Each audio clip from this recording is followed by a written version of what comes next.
The chill of the evening settles over the land, a heavy fog creeping through the fields, swallowing the village whole. The moon, pale and distant, casts faint light on the crumbling stone walls of the abbey as it looms over the humble homes below. Within these walls, a silent ritual unfolds. The hearths flicker low, casting shadows that seem to stretch on forever. The smell of damp earth and wood smoke fills the air, as though the very night itself is alive, breathing with ancient memory. Inside a modest cottage, a solitary figure stirs. A woman, her face pale from the weight of sleepless nights, lifts her head from the threadbare pillow. She is wrapped in the warmth of her blanket, yet there is no comfort in it, only the cold touch of dread. She listens to the stillness, the kind of silence that settles deep into the bones. The world is holding its breath. Her hands, calloused from years of labor, clutch the edges of her blanket with a quiet desperation. The room is dim, the faint crackle of the hearth the only sound to break the silence. There is no comfort in the heat of the fire, only the steady rhythm of her pulse in her chest, a quiet reminder of her solitude. The darkness seems to press in around her, as if it is watching, waiting for something that only the night can know. She cannot sleep. Not truly. Not like they say one should. The first sleep is not the release of day's toil, not the tender embrace of rest. It is something far more ancient, a waiting, a time of reflection, of prayer, of warning. She knows this instinctively, for though the body craves rest, the soul cannot yet let go. The body's weariness is only a mask for the fears that run deeper, the fears of what might lurk beyond the veil of dreams. Her thoughts, restless and fragmented, coil together like the smoke that rises from the low-burning embers in the hearth. In the quiet dark, she clutches her rosary tighter, as though the fragile beads could ward off the ghosts that haunt the edges of her mind. Outside, the village is sleeping, the low murmur of the wind the only movement in the stillness.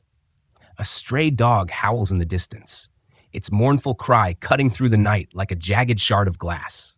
For a moment, she listens to it, wondering if it too is waiting for the coming of something that cannot be named. She rises from her bed, her bare feet cold against the stone floor. The fire, once bright, now casts only faint light. She moves toward the small window, her hand brushing against the rough walls. The texture of the cold stone beneath her fingertips, a reminder of how little warmth the night offers. She gazes out into the dark, watching as the mist creeps across the land, swallowing the fields whole. The moon, too distant to offer any real guidance, hangs like a pale ghost in the sky. In that moment, the world feels utterly suspended. The living and the dead, the known and the unknown, all exist in a fragile balance, teetering on the edge of something untold. Her breath fogs the window, and she presses her face closer, as if trying to see beyond the mist, beyond the present moment. There is nothing there, only the undulating shadows. But in those shadows, in the coldness of the air, she senses something else. A weight pressing upon her chest. The knowledge that the first sleep is not truly sleep at all. It is a liminal space between waking and dreaming, where one is neither fully alive nor truly at rest. A time when the soul is vulnerable, when the world is not yet asleep enough to shield one from what might come.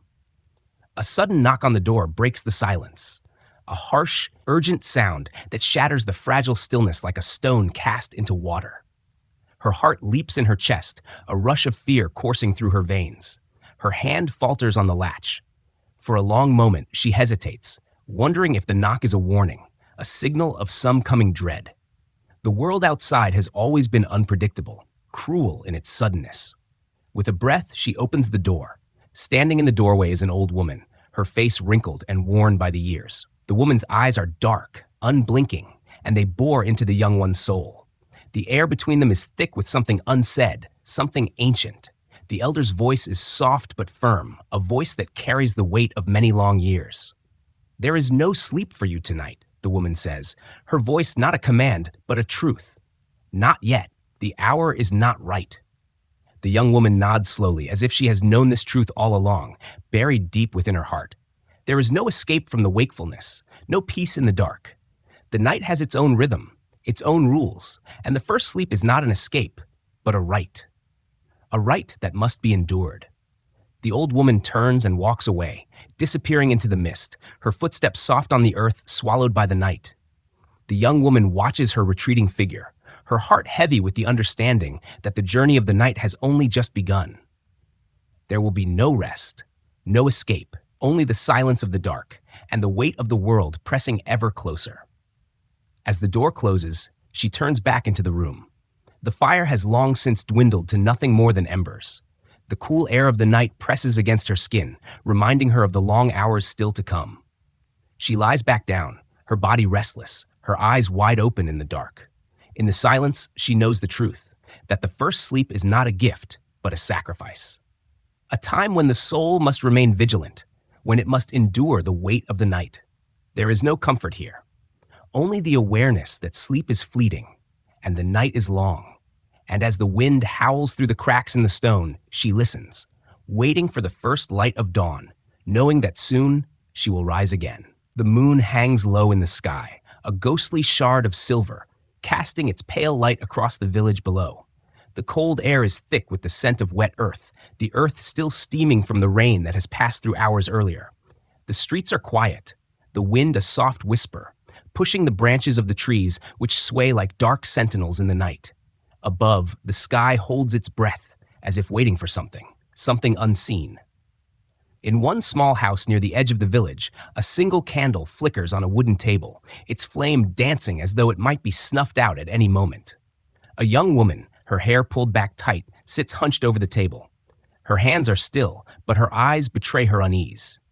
The night is heavy, suffocating, pressing in on her, and she knows that sleep will not come. Not tonight. The silence is a weight she cannot bear. It presses against her chest, fills her lungs as though the air itself is laden with unseen burdens. She could hear the creaking of the house as the wind howls outside, a constant reminder that the world beyond her walls is wild, untamed. The village sleeps, yet she remains awake. The first sleep has passed, and now the second sleep is a distant hope, a faint star lost in the fog. Her fingers drum lightly on the wood, her breath shallow. She wonders if anyone else is awake. It seems impossible that the entire village is at rest. Her soul refuses to yield, refuses to surrender to the quiet of the night. Something stirs in the dark, just beyond her reach. It is the kind of unease that cannot be shaken, a presence that lurks in the shadows, not quite threatening, but close enough to be felt. The night has always been full of mysteries, of whispers, of things that vanish before the first light of dawn. But tonight, it feels different. The air is too still, too expectant. The door creaks open softly, and her heart skips a beat. She knows who it is before she looks up. Her mother, old and worn, with the heavy sigh of a lifetime spent under burdens. The old woman's eyes are tired, and her face is drawn with the weight of many years. She moves like a shadow, steady, yet fragile. Her presence a steadying force in the chaos of the night.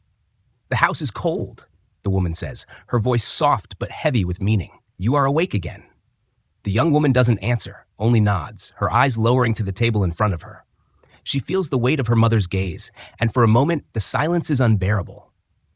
"Is it the second sleep, child?" her mother asks. Her voice cracks on the word child, an echo of a time when the girl was small and the world had not yet grown so heavy. The young woman inhales slowly, her breath catching in the cold, dry air. "I can't sleep," she whispers. "The world is too quiet." Her mother steps closer, the sound of her footsteps muffled by the stone floor.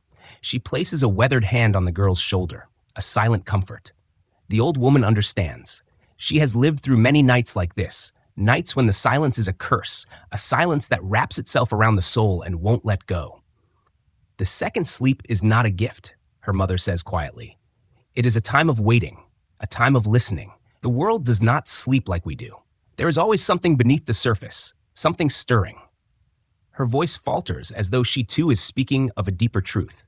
Do not fear it, but do not seek it either. The young woman nods again, though the unease in her heart only deepens. The night feels alive, as if the shadows are gathering, watching her, waiting for something to break the stillness. Her mother's hand lingers for a moment, then withdraws, and the old woman returns to her place in the far corner of the room. There, she sits as though waiting for the night to claim her. The young woman stands now, her fingers trembling, and moves toward the window, drawn by something she cannot name. The darkness outside is impenetrable, the fog swirling like smoke around the village, muting all sound, making everything feel distant, unreachable. Yet, there is something in the air tonight that she cannot ignore, something pressing against her, something pulling at the very fabric of her thoughts. From the window, she sees only the blur of shapes in the fog. The trees, the rooftops, the distant silhouette of the church, everything is bathed in a soft, ghostly light. The world seems smaller, trapped in the grasp of night's relentless hold. She can almost hear the whispers of the past, the murmurs of those who have come before her, their restless spirits still bound to the land. She closes her eyes for a moment, breathing in the musty, damp air. The tension is unbearable, the sense of waiting thick enough to choke on. There is no peace here, no comfort in the quiet, only the pull of something unknown, something that lies just beneath the surface, calling to her. Suddenly, the world outside shifts. The wind picks up, howling through the trees, and a voice calls out, distant at first, then louder, clearer, as though carried on the gusts. The young woman's breath catches in her throat. It is a voice she knows, though she cannot place it. It is a voice calling her name. Without thinking, she steps away from the window, her heart pounding in her chest. She turns, ready to call to her mother, but the words freeze on her tongue. Her mother is already standing, watching her with the same knowing expression she always has. In her eyes is a deep, silent understanding, as though the old woman has been waiting for this moment, waiting for her daughter to feel the pull. "You hear it too, don't you?" the young woman asks, her voice trembling. Her mother does not respond, but she steps toward her daughter, her movements slow, deliberate, as if every step is weighted with 1,000 years of knowledge. The air between them thickens, the room growing colder, the shadows deeper. "This is the hour," the old woman finally says. "The second sleep. It is the time when dreams are born, and nightmares too, the time when all things are laid bare. But it is not for the faint of heart, child." The young woman feels the weight of those words settle on her, and she knows, deep in her bones, that the night is far from over. What lies ahead is not merely sleep, not merely the turning of the world to rest. It is something darker, something that will reveal truths, things they have both tried to bury. As the wind howls louder outside and the whispers grow more urgent, the young woman looks back out the window once more. The fog presses in, closer now, and for the first time she sees them. Figures, just beyond the mist, moving slowly toward the village, toward her. The shadows, the restless spirits, the past. She swallows hard. She is no longer waiting. The second sleep has arrived, and with it, the reckoning. The moon is a cold, pale sliver in the sky, casting its fractured light across the sleeping village. The night is deep, and its silence stretches across the land like a blanket that smothers all sound. The wind moves in hushed whispers, brushing against the thatched roofs, curling around the stone walls of the houses, as though the very earth itself is holding its breath. Beneath this shroud of stillness, the world seems both endless and confined, a paradox that tightens the chest. Inside the cottage, an old woman stirs. Her thin frame, draped in faded cloth, shifts beneath the weight of her blanket. Her breath is shallow, her body bent and stiff from years of labor. Her hands, veined and worn, move with deliberate slowness as she pulls herself upright. The room is dark, save for the faint glow of embers in the hearth, flickering as if reluctant to die. The heat of the fire does nothing to erase the chill that lingers in her bones. She does not rise for warmth, but for something else. The call of the night, the pull of the hours when the world sleeps, and she alone must remain awake. The quiet of the room is suffocating, oppressive. It is as though the walls themselves are closing in, and the air is thick, heavy with the weight of unspoken words and forgotten memories. There is no sound, save the distant crackle of the fire and the rustle of the wind outside. Even the stars above have abandoned their vigil, hiding behind clouds that blot out the sky. The old woman moves to the window, her feet silent on the stone floor. Her hand rests gently on the sill, fingers brushing the cold, damp wood. She looks out into the darkness, her gaze piercing through the night, searching for something she cannot name. The village is still, the houses huddled together in their sleep. Yet something stirs in the air, a tension, an undercurrent of unease that the stillness cannot conceal. It presses against her, weighing heavily on her chest. She turns back to the room, her movements slow, deliberate. Her bed is simple, a worn mattress atop a wooden frame, the sheets threadbare. It is not a place for comfort, but a place for rest, for the briefest reprieve from the ceaseless rhythm of life. She lowers herself back onto the bed, her hands resting on her lap as she closes her eyes. But sleep is a distant stranger, an impossible dream that she cannot reach. The night has its own rhythm, and she, like the land itself, must endure it. Her mind drifts, not to dreams but to memories. Memories of a time when the world was brighter, when the days were filled with the laughter of children, the hum of life, the warmth of the hearth. But that was long ago, before the weight of years had settled onto her shoulders, before the voices had faded into silence. Now, in this moment, she is alone in the dark hours when everything is still, and yet nothing feels at rest. Her thoughts are interrupted by the softest of sounds, a faint tapping at the door. She sits up, her heart quickening. The sound is so quiet, so delicate, it could almost be mistaken for a trick of the wind.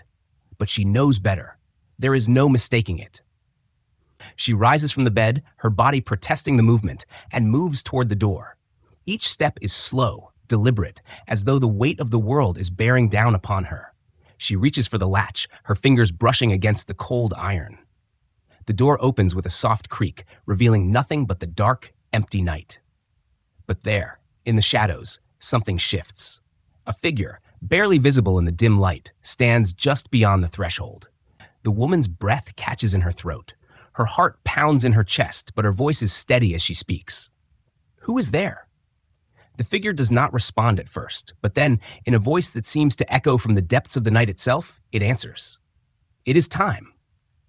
The words are simple, but they carry a weight far heavier than their brevity suggests. The woman's heart skips a beat, and she takes a step back, her mind racing. What does it mean? Time for what? But before she can ask another question, the figure steps forward, revealing its face, or rather, its mask. The face is obscured, shadowed, but the shape of the figure is unmistakable. It is a messenger, an omen, something that has come to deliver a message from the dark. The old woman feels her knees weaken beneath her, but she does not fall.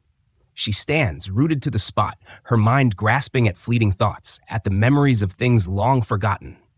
The night, the silence.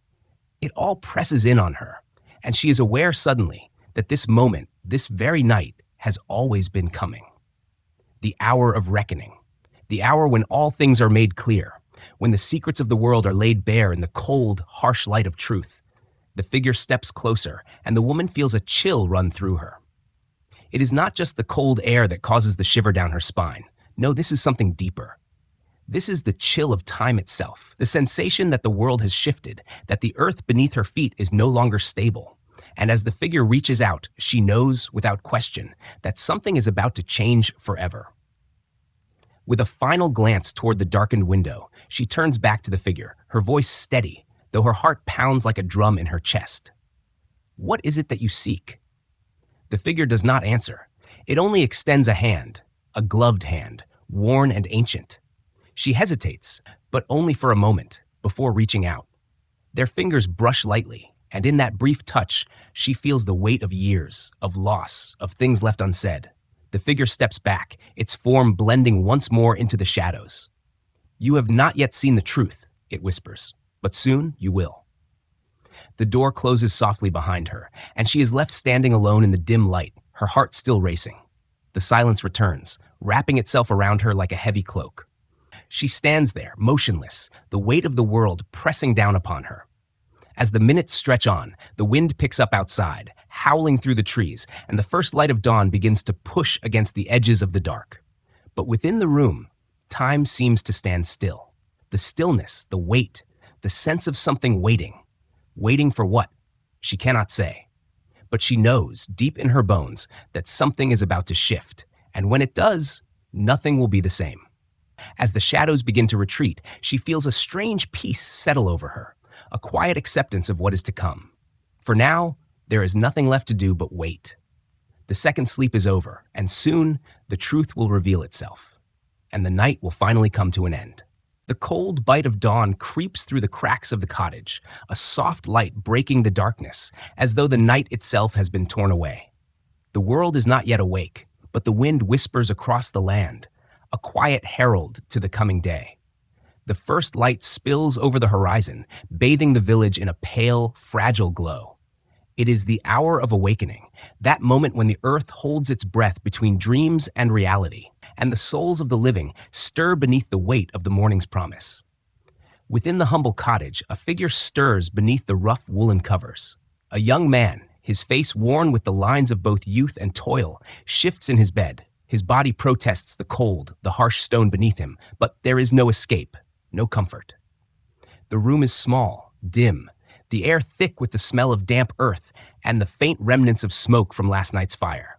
He rises slowly, his muscles stiff from the strain of work, his joints aching from the years of labor. He stands, uncertain, for a moment, swaying as though the night has left him heavy, burdened. The morning is silent, the kind of silence that only dawn can bring.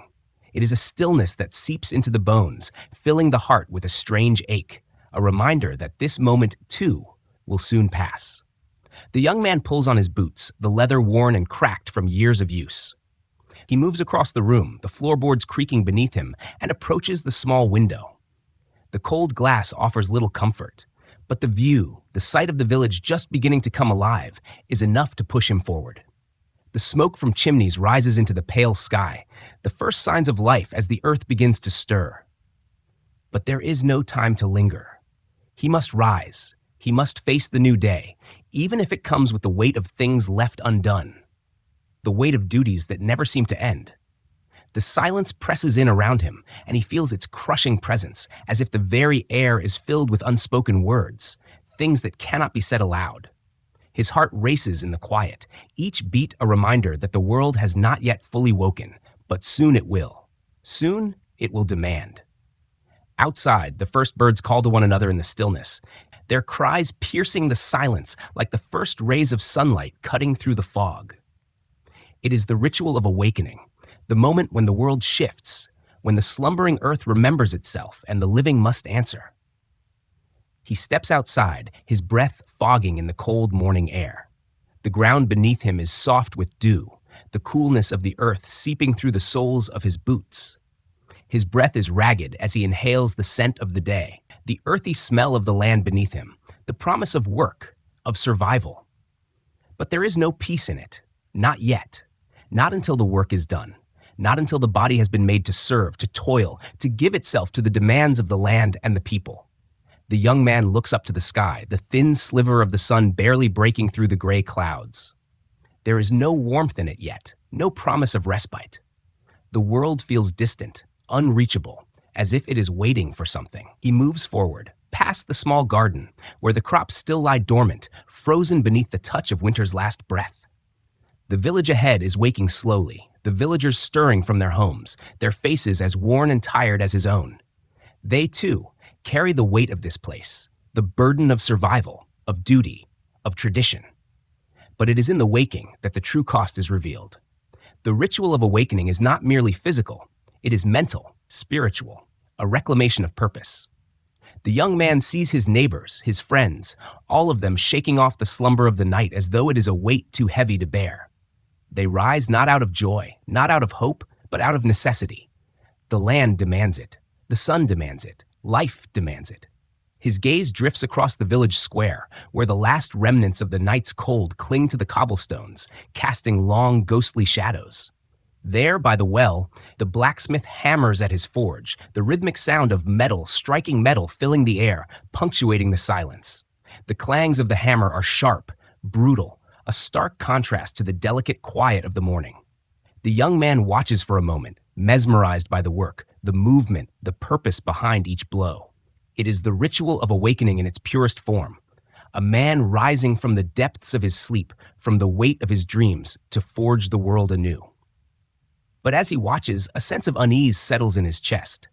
It is a feeling that has followed him for days now, a constant undercurrent of worry, of something left undone. There is no peace here, no rest for the weary. His mind drifts to the work that awaits him, the tasks that will fill his day until the sun sinks low again. The fields need tending, the livestock need care. The crops must be planted, the earth turned over, the land prepared for the seasons to come. The weight of these responsibilities presses against his chest, a constant reminder that there is no end to this cycle. As the sun begins to climb higher, the warmth of the light finally pushing away the chill of the early hours, the young man feels the first stirrings of energy returning to his limbs. But even in that moment, when the light is at its brightest, when the promise of a new day begins to fill the air, he cannot shake the feeling that something is missing. That something, just beyond his reach, lies waiting. The world is waking, but the young man knows that the rituals of awakening are only the beginning. Soon the sun will be high in the sky, and the work will consume him once more. Soon he will lose himself in the rhythm of survival, in the endless cycle of labor, of duty, of obligation. And yet, beneath it all, there lingers that quiet sense of loss. The ritual is not one of peace, not of renewal. It is a dance with the inevitable, a dance that leads only to more work, more labor, more striving against the ever-present weight of the world. As the village stirs around him, as the last remnants of sleep are swept away by the light of the day, the young man looks up once more to the sky. The sun has finally broken through, and the warmth begins to kiss his skin. But the warmth is fleeting. Soon, the toil will begin again. Soon, the world will demand its due. And for all the promise that the light brings, there is still so much left undone. In the distance, the fields await. The work must be done. The day has begun, and with it, the ritual continues. The air hangs thick like a shroud, enveloping the monastery in a cold, unrelenting silence. Outside, the wind howls across the barren hills, a low, mournful sound, like the cry of some ancient beast. The moon is hidden behind a veil of clouds, and the stars are no more than distant pinpricks of light, too far to offer comfort. Within the stone walls of the monastery, the world feels suspended between time, as though the very fabric of reality has been unraveled and rewoven into something unrecognizable. Here, in the heart of the night, there is no refuge. Only the stillness and the weight of centuries pressing down upon the souls of those who remain awake. In the dim light of the candlelit chapel, the monks move in silence, their robes rustling like the fluttering of ghostly wings. They gather in solemn formation, their faces shadowed and drawn, the weight of their vows heavy in the quiet air. The flickering candles cast long, trembling shadows across the stone walls, as if the flames themselves are caught in the dance of a fleeting memory. Every movement, every breath is calculated and deliberate. There is no room for thought, no room for distraction, only the prayer, the sacred ritual that binds them all together. The lead monk, his face worn with age, raises his hands in a silent prayer. His voice, low and reverent, carries through the chapel, each word dripping with the weight of generations. The others follow, their voices blending into a haunting melody that echoes through the darkened stone, reverberating off the ancient walls. Their words are not their own. They are the words of the countless souls who have come before them.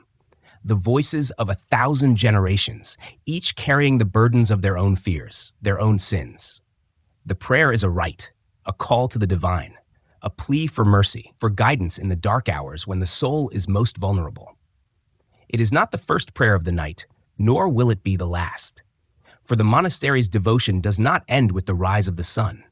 It stretches far into the night, into the very bones of those who walk these sacred halls. As the monks chant, the silence presses closer, becoming a living thing, a weight too heavy to bear. It is in these moments that time becomes elastic, stretching, bending, until the hour is neither here nor there. The candle flames flicker violently, as though they too are fighting to stay alight in the suffocating darkness. The chapel is a tomb, a place where the living and the dead exist side by side, their prayers intertwining, their souls bound in ways that cannot be understood. The young monk stands at the back, his eyes closed in reverence, but his thoughts drift. His mind is a tangled web of doubt and fear. Why does he feel so distant, so estranged from the very faith he has pledged his life to? Why do the prayers feel like empty words, hollow echoes in the vast expanse of the universe? He wants to believe, to feel the warmth of divine grace wash over him, but all he can sense is the cold embrace of the night. The darkness pulls at him, whispering in the silence, reminding him of all that he has left behind. Family, a life beyond these walls, a life he no longer remembers, a life that now feels like a dream. But the monastery offers no escape from these doubts. The prayer continues, the rhythmic chanting filling the space around him, and he knows that he cannot leave. Not yet. The ritual calls to him, compels him to remain, to kneel, to bend his will to the divine. His heart beats in time with the chants, each pulse a reminder of the life he left behind and the life that he has chosen to live. There is no turning back now. The weight of his vows is too great, too binding. The prayer reaches its crescendo, the voices rising together like a swell of storm-tossed waves crashing against the shore. The young monk opens his eyes, his hands trembling at his sides. His eyes fall upon the lead monk, the old man who has served this monastery for decades. There is something in his gaze, something ancient and knowing that makes the young monk's heart stop. It is a look of such profound sorrow and wisdom that it seems to carry the weight of the entire world. The young monk's breath catches in his throat. For a moment, the chapel fades away. He sees only the old monk, standing in the center of the room, his hands still raised in prayer. And in that instant, the young monk knows. This prayer, this ritual, is not just for the divine. It is for them, for those who live in this space between life and death, between light and darkness. It is a ritual of survival, a way of reaching beyond the boundaries of the world to touch something greater, something infinite.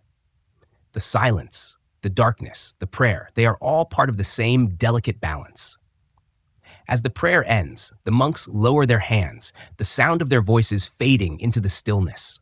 For a moment, there is only the crackling of the fire in the hearth, the soft shuffle of worn sandals on stone.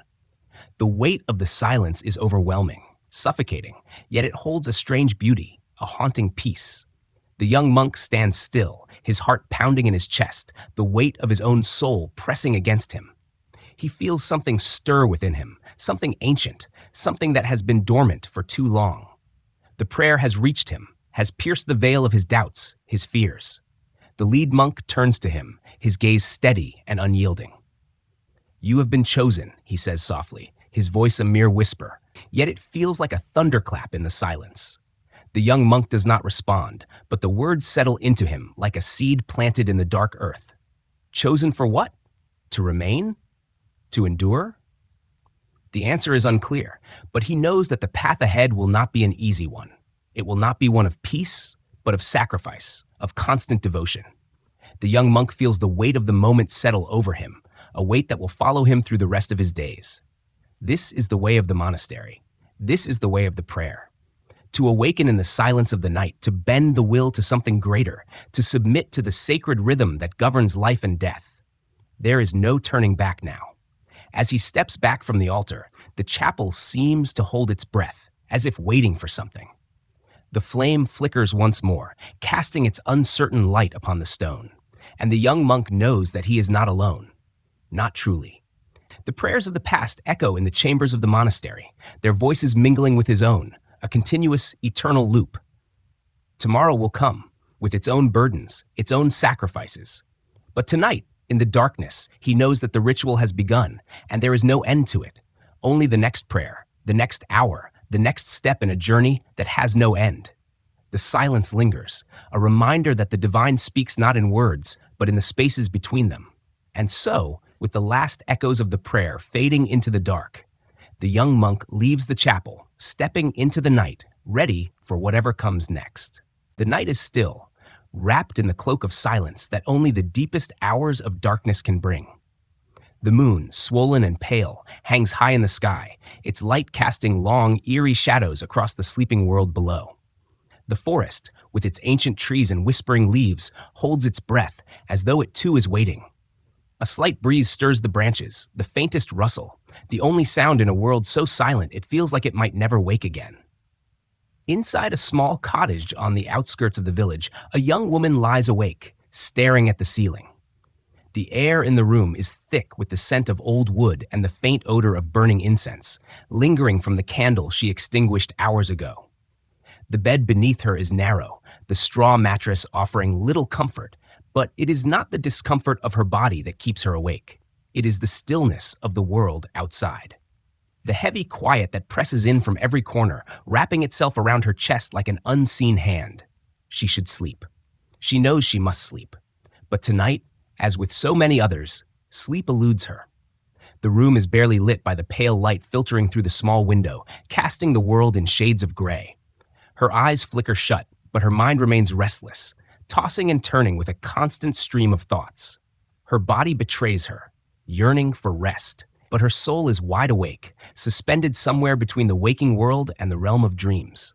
She wonders, in that brief moment of stillness, what dreams await her tonight. Are they merely the mind's reflections, or do they carry with them some hidden message, some warning she has yet to understand? And then the air shifts.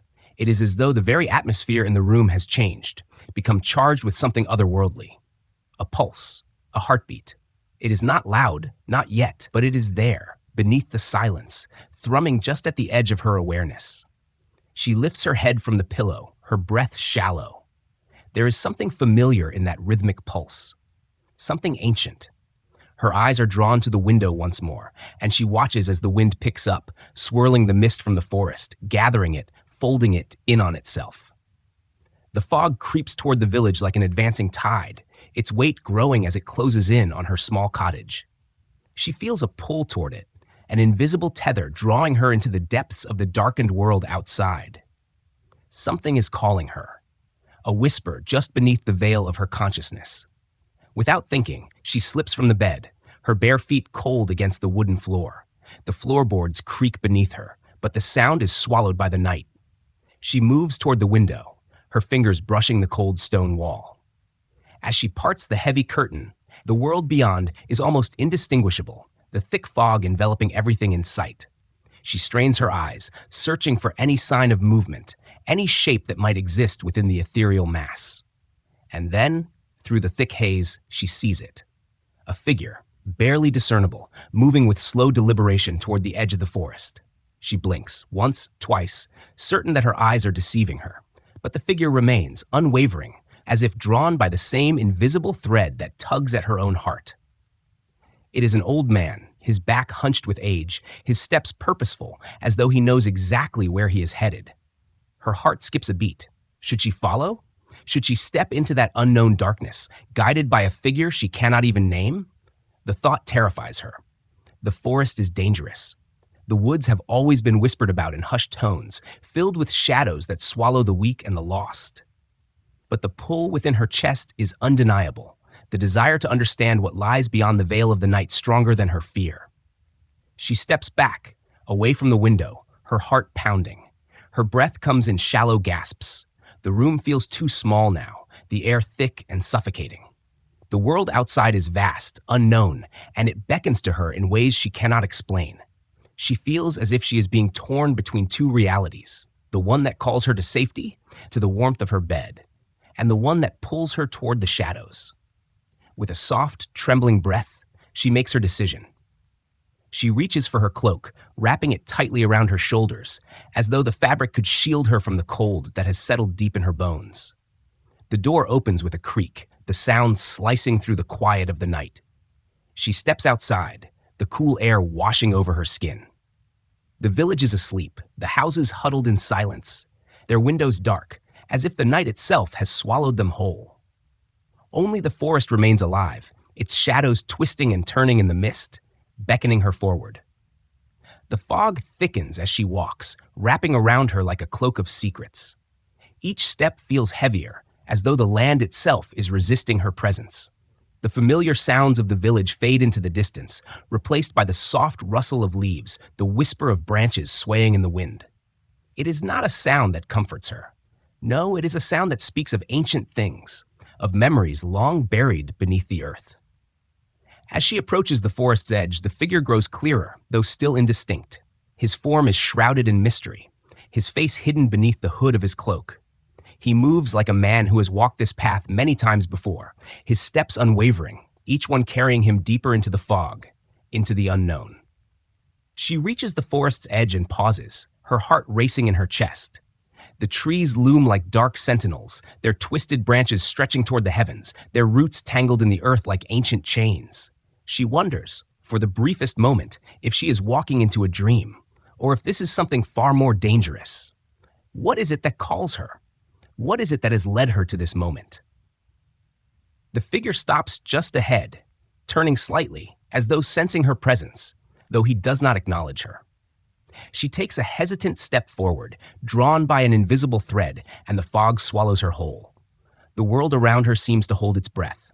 And in that silence, in the stillness of the mist, she realizes that this journey is no longer her own.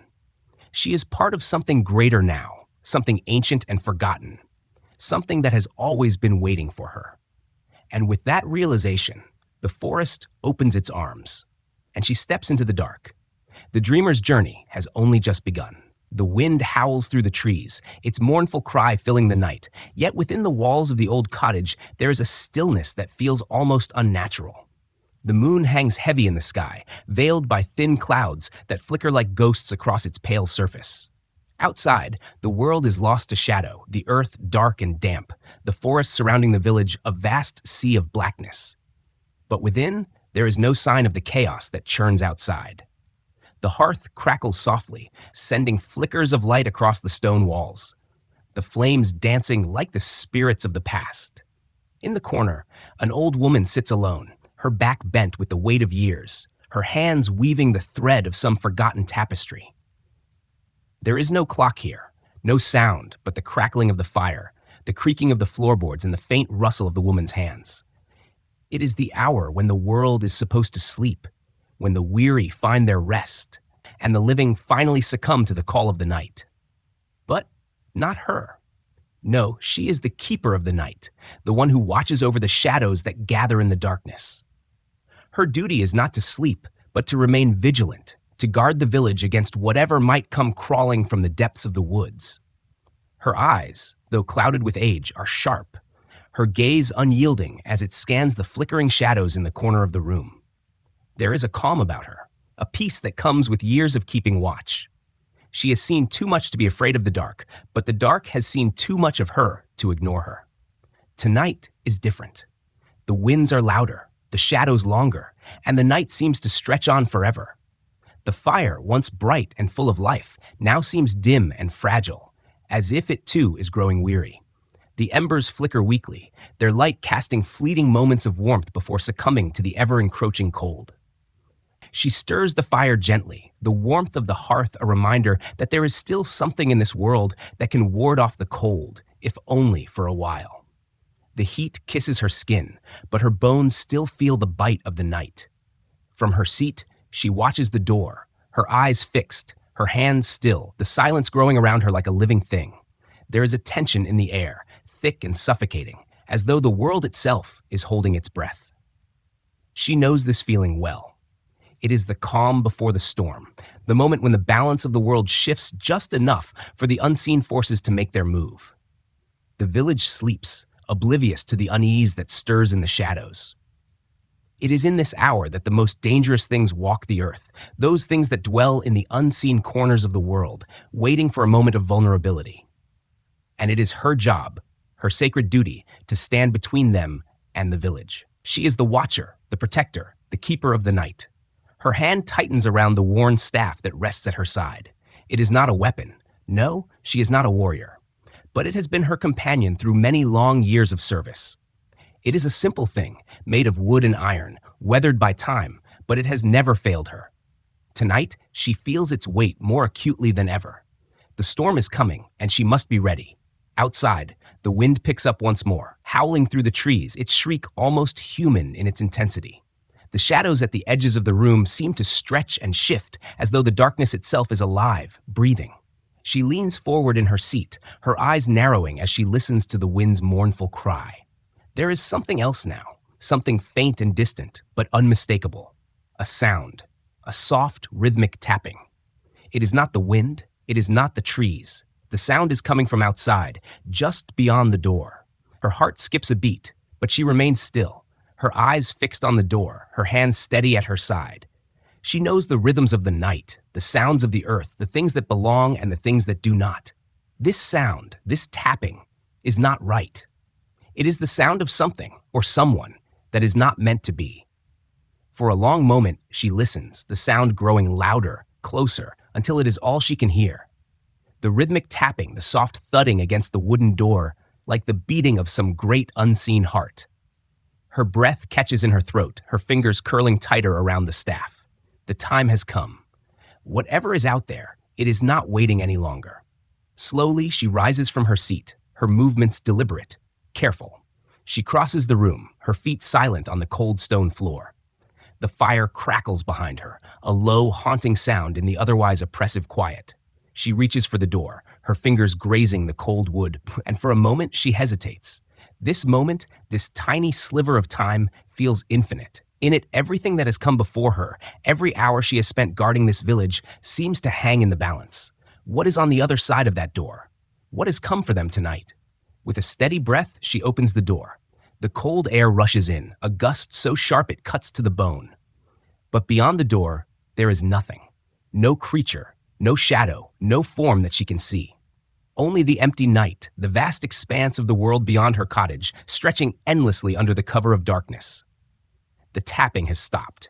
The wind howls again, louder this time, as though mocking her, but the air is empty. She steps outside, her staff raised, her senses on high alert.